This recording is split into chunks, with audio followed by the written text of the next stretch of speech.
So we stopped recording, and then you started telling me about this psilocybin experience that you had. And I was like, wait a minute, why do we not have this on the podcast? So here we are again. Tell me more, tell me more.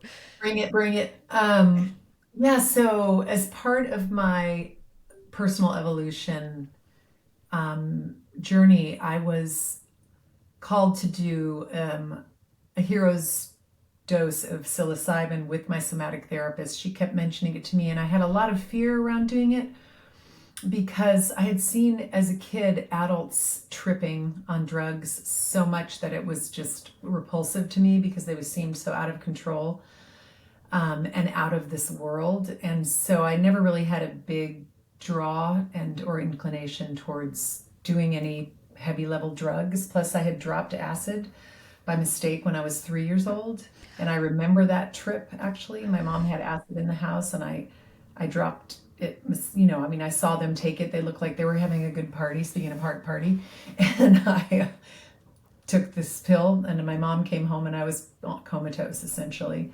And she was driving me to the hospital, and then I woke up, whatever I was doing, I don't know. But You remember this, age 3? You remember taking it could acid? very well be that I don't remember it, but the stories that were told have Mm, recreated this kind of imagery in my mind, or those are my yeah. actual memories. I cannot vouch for what is Mm-mm. true, But I do know I took the acid because my mom was there for it. And so I had a fear around that. But I did do this journey with my therapist, and I wanted my eyes closed the entire time because the world was so phantasmagorically rich. And while I was in that journey, and I was in the process of making this film, I went into this kind of hallucination or whatever one might call it, in terms of the psychedelic experience of bleeding out onto the earth and just rivers of blood, tears, and my body just melding into the earth as a kind of mountainous rock form.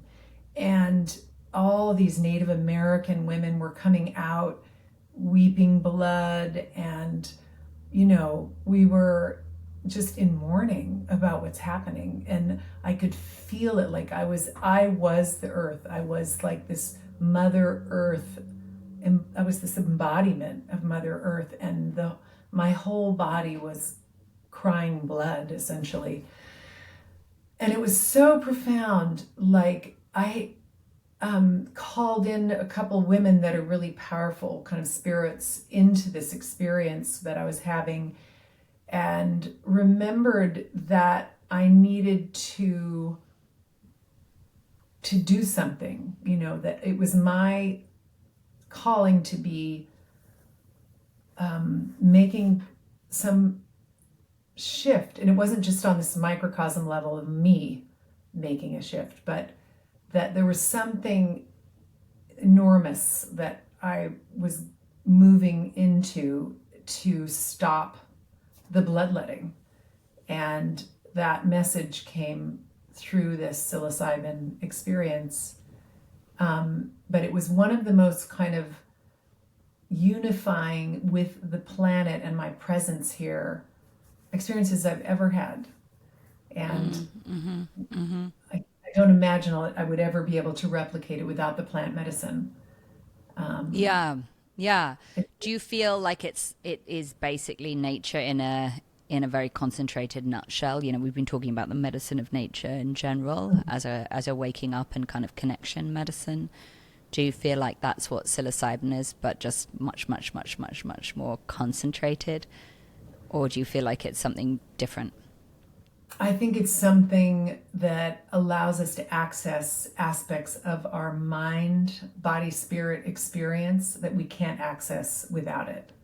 And there Mm, may be people who can through meditation. I've heard people mm, talk of, similar kind of revelatory experiences that are in this magic thinking mm-hmm, realm. mm-hmm, mm-hmm, Um, but I think it's a gift.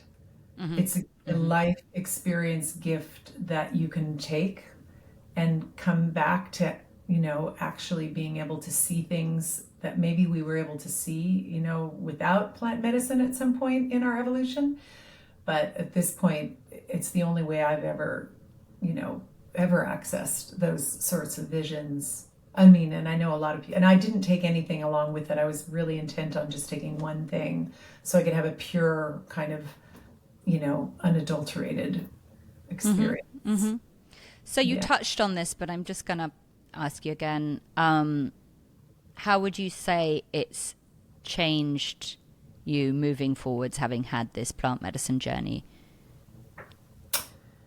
Well, on a personal level, it's eliminated some of the fear that I had around it that was based on, youthful experiences, youthful life experiences. But on a more just day to day level, I can recall it and I can recollect that, there's this bigger meaning to what I'm bringing into the world, and that allows me to have more clarity in terms of my intention around my work, and also reiterates to me the message that I really want to keep delivering, and that is that we are nature.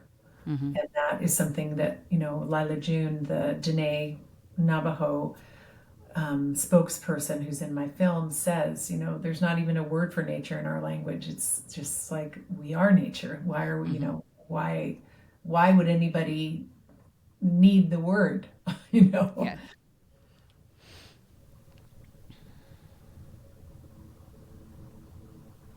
Beautiful. So it's really given you a greater sense of connection. And meaning and purpose. Yeah. Mm-hmm. Mm-hmm. And unity. Yeah. Unity? Yeah. Unity. That it's just all one thing. Beautiful. Thank you for sharing that. Okay. Not sure what you're going to do with it, but And nor do I. Thanks a lot. yeah, all right.